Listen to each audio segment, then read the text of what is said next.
Good evening, ito po ulit si Carl from Casarista Canal. Right now, naggagawa kami ng procedure kung paano mapapagaling yung mastitis. Kasi yung isang dam ko, unfortunately, meron siyang mastitis ngayon. And as what you can see right now, ang ginagawa niya is minamassage ng konti yung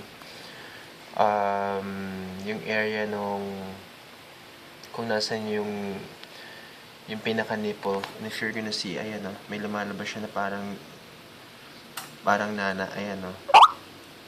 Hindi siya pure na gatas. Ayan. So, ang paggamot lang po sa mastitis, siyempre, dapat mong i-massage yan everyday. At least mga siguro every 2 hours. I-massage mo kasi magiging sobrang tigas po niya nung nipple niya yan. So, ang kailangan pong gawin is i-massage, tapos bigyan siya ng antibiotic.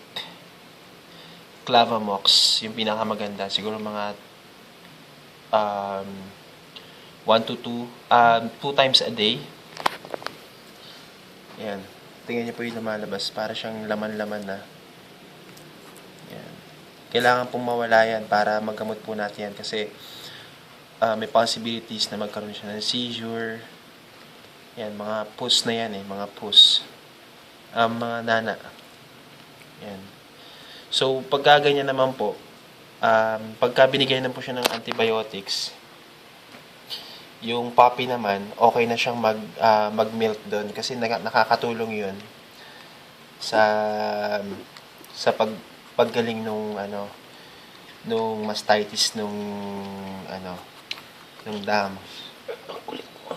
Kailangan mo lang palagpasin ng siguro mga after 48 hours bago mo palidein yung first na pup doon. At saka, syempre, of course, you have to monitor. Kailangan yung i-monitor yung puppy kung sinin nagdidede doon para ma-monitor nyo kung sino yung magkakaroon ng diarrhea. Magamot nyo kagad. Although, nagbabasa rin ako sa internet, hindi rin naman talaga maapektuhan yung mga puppies, hindi rin naman nagkakaroon ng diarrhea base sa mga research doon. So, ayan.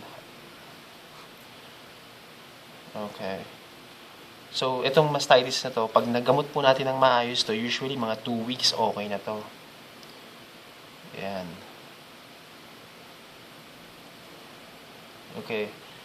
Sana naging information po to sa inyo sa mga dog owners diyan ng mga dam na merong mastitis.